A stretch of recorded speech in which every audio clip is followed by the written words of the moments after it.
Yo, what's up mga kapulido, Genix Motor Parts. May setup tayo ngayon, ayan, 56 big bulb, wave 100.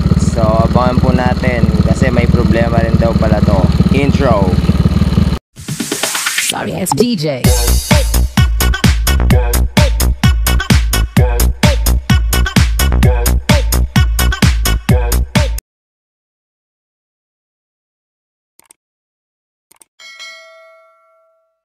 Update sa ating ginagawa. 56mm. Bali syempre overall siya kasi ang 56mm ay hindi kakasya din eh. Kaya i-bore out natin to. Pero mano-mano lang kasi hindi man kasya dito yung ginagamit kong pang-bore out na pang Mio. Kasi masyado maliit ito. So yung black ay pinahoning muna namin kanina. Kasi masyadong masikip yung pagkaka-reborn niya. Mag-overheat kasi kapag kaganon. I-update sa ating ginagawa yan. Hanggang nililinis pa rin dahil napakadumi. Tsaka yung mga gasket tinanggal. Siyempre headworks tayo mga kapulido. Yan. Napakarami na namang white sand na naipon. Tapos yung kanyang bulb pala ipapalitan natin dahil ang package na bulb niya is mahinang uri or local. Mamaya pagka i-grind mo to matalsik. So papalitan natin to na Racing Monkey. Ang kanyang bore ay pinahoning dahil kanina kailangan pang tulak-tulak para malaglag mahirap, hindi pwede yung gano'n. Yan. Yan. At kung ito tinutulak-tulak mo pa, nako, masyado yung friction, mag-overheat siya mga kapulido. So malinis yung kabilang crankshell. Minsan nililinis pa. Yung signal niya bali stock lang. Tapos yung cam pala dati na LHK. So magpapareset si sir kasi daw yung karga niya 6.8 cam tapos 53 black. Hirap daw mag 100. Ayun yung wave. So papapix 56 niya sa atin mga kapulido. Alright, tapos na ang ating MIG valve. Grade ko muna yung mga basher dyan. Ito yung banger 3428 pala ito mga kapulido. Check ko nga ang kanyang dating head. Stock head. Naka-port din. Naka-port din.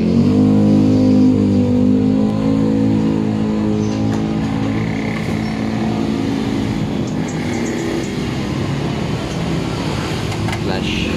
Ayun.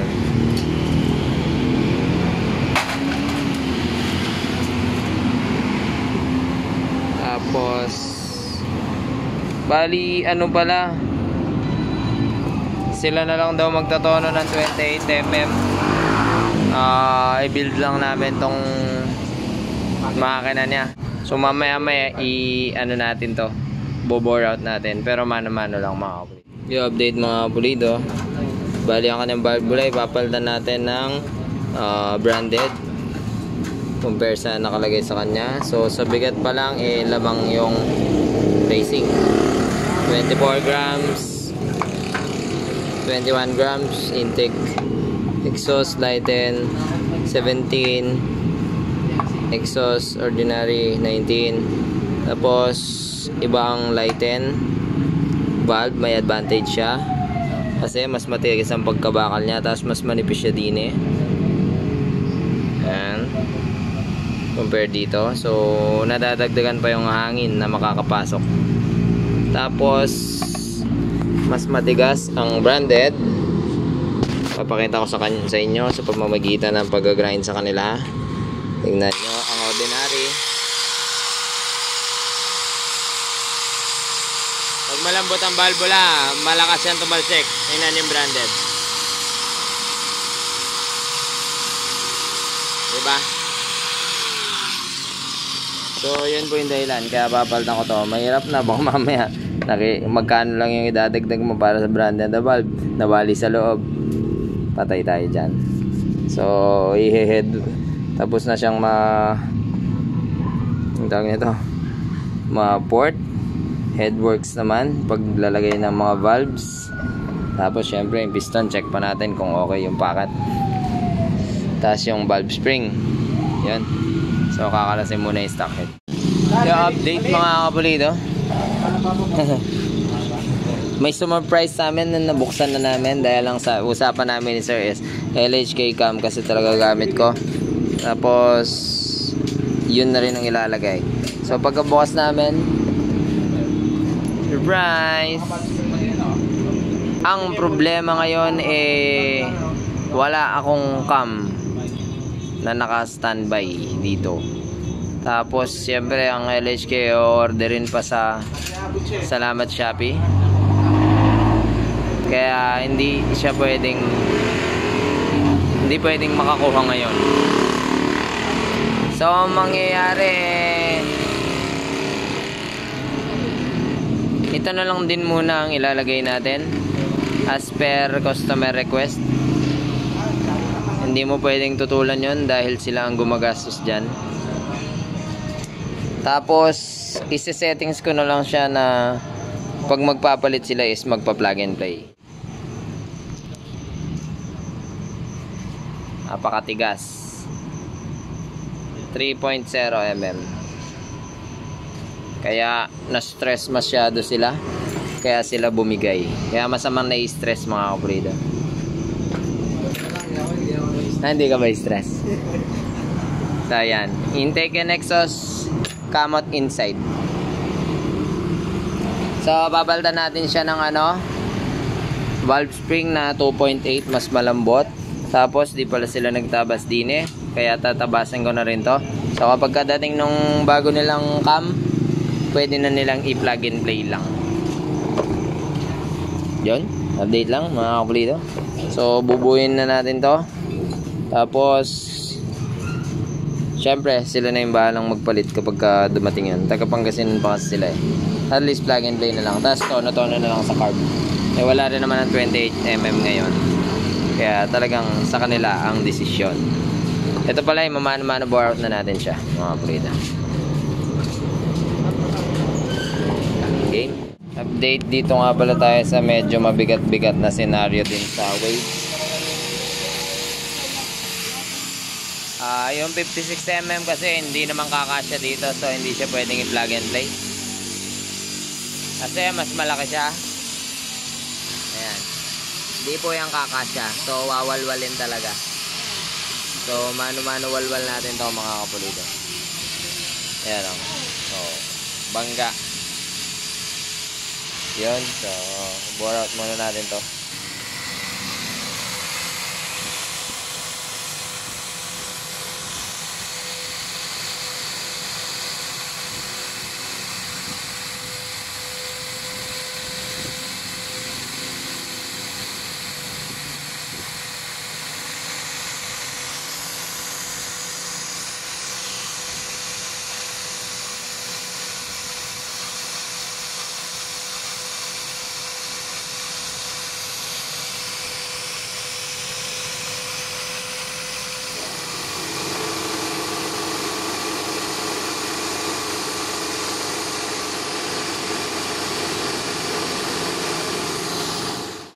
Update mga kapulido, ayan o. Natapos na rin ang ating pagbo-bore out. Pagpasensyahan nyo na, mano-mano lang yan. Pero kahit papano naman mukhang bilog pa rin naman. So try na natin kung papasok na tong 56mm. Plus muna natin para makita nyo.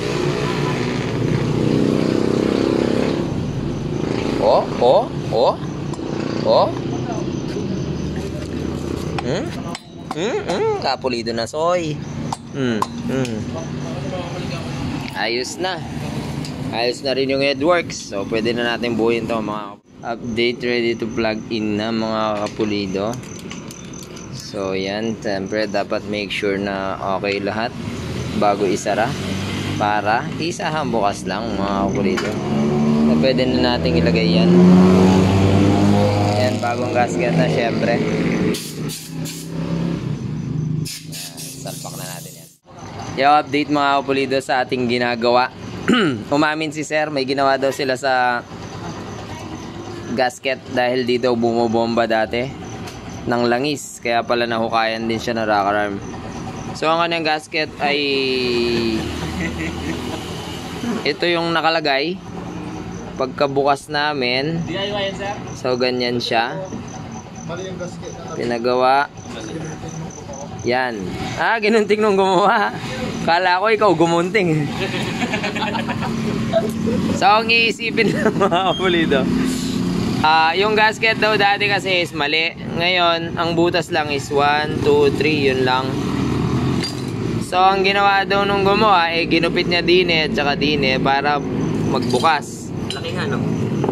Siyempre, ito bukas yung intake Sisip-sip yan ng langis sa ilalim, tapos bobombay niya, ipapasok niya dun. Anong mangyayari kung open itong part na to? May ganito ako sa bahay. Dapat separate sila So tingnan natin ilalagay natin dun sa pump.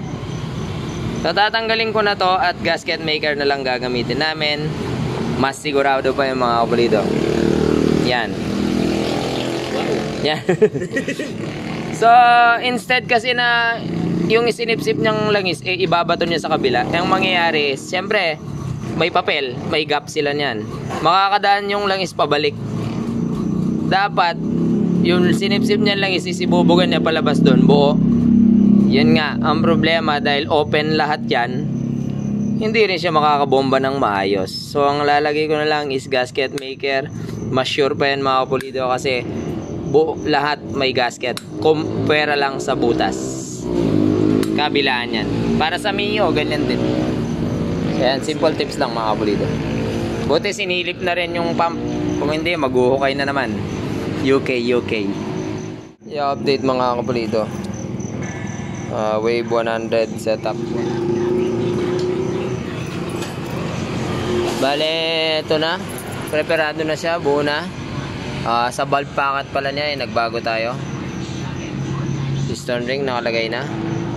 Ayan pala yung bore out. Mano-mano. 56mm. Yun yung gasket pala. Diyan kanina. Kanina yun. So, ilalagay na. Langis na yun langis na.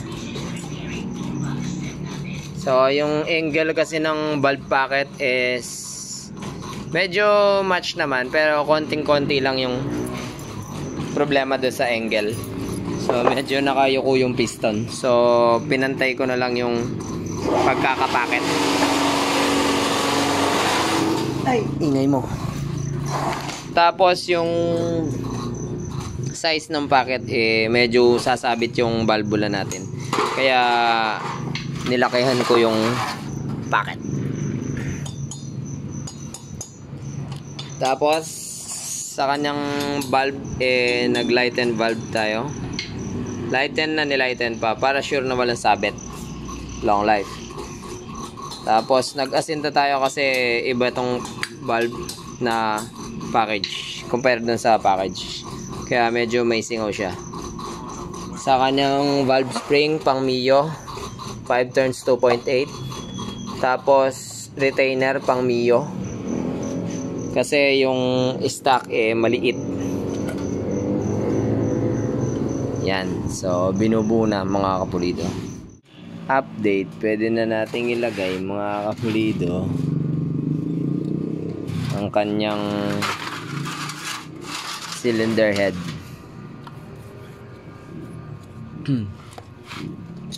Walang chain guide ang no? Wave tulad na Mio.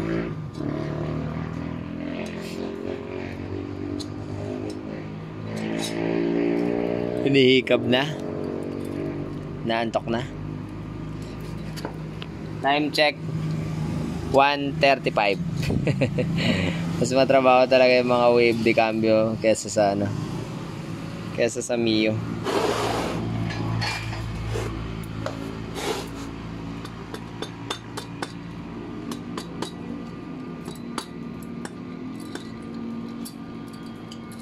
Alright.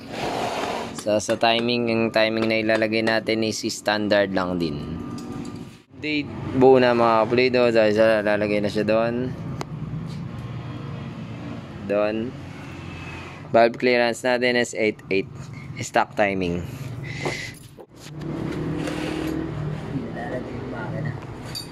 lalagay na natin ang kanyang makinarya.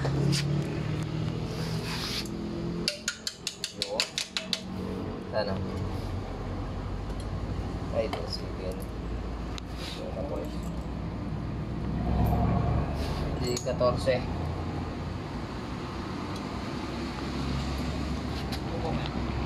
Pok.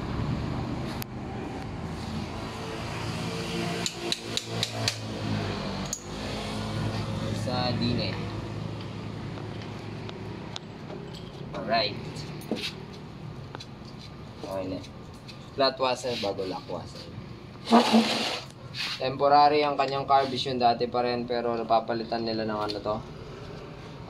28mm. Sila na bahala sa jetting. Basta mapa-under lang siya ngayon.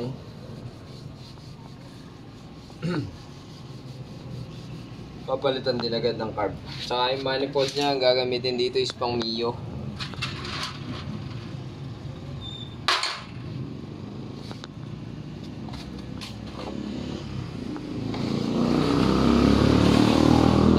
Maliit to.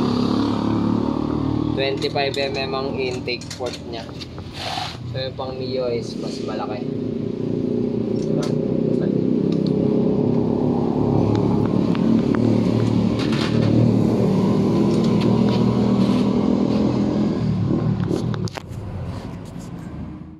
Alright, update mga kapulido.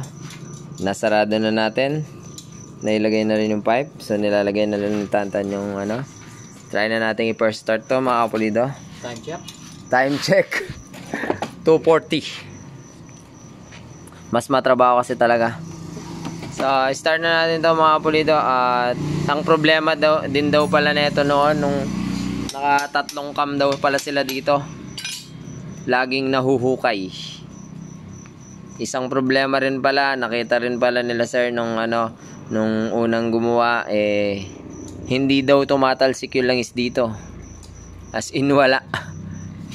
Tapos nung unang cam yun, tapos pangalawang cam anong ginawa niya si Dan? Yan, ganun pa rin, 1 linggo lang yung cam, ubos ulit. Kasi wala nga tumatalsik dyan. Yung pangatlo, yun nga yung gasket na ginawa na.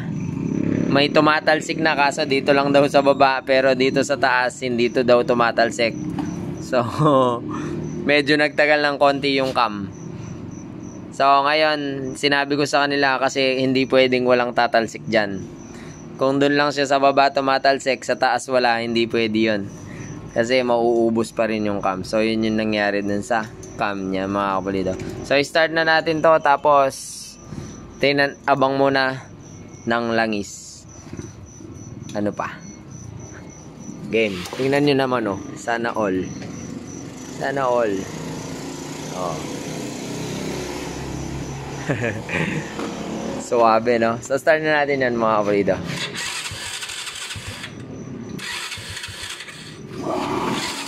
Sumasabay naman tong compressor na to. Ang ingay-ingay. Dali lang. Alright, tumigil na rin. So start na natin to.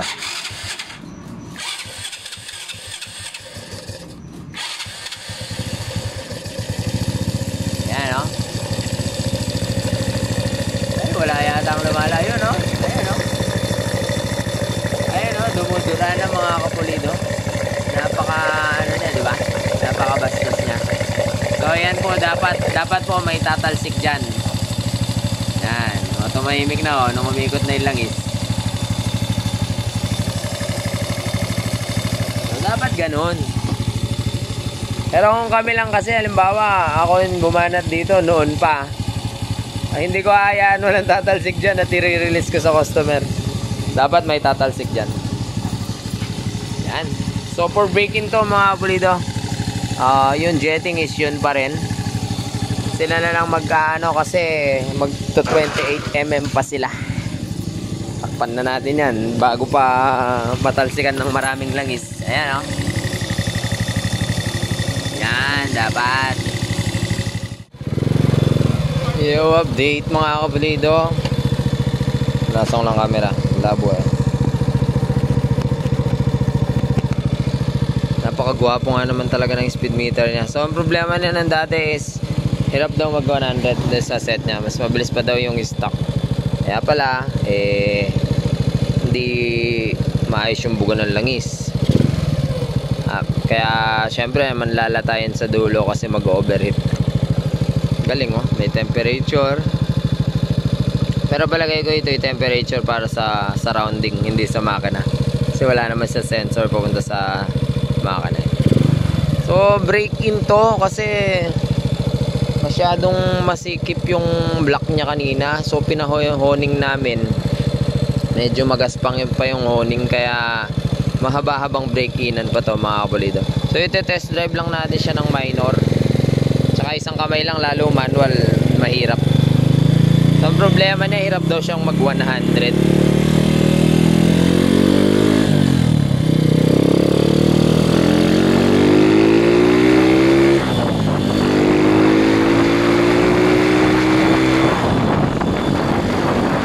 Chill lang. Pero hindi pa final daw kasi magpapalit din sila ng carb. So hindi na namin tinono yung carb kasi 10 oras na rin kami masyado. Masyado kasi matrabaho. Yung Saraka rampa pala dahil pag big valve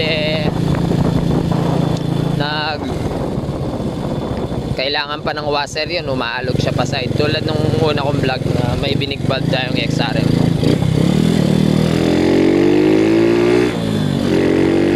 Grabe, lamig. Ayan, panigurado to. Yung one natin, basicin lang niya. So for break-in pa kasi talaga mahirap pag pumakat ang piston.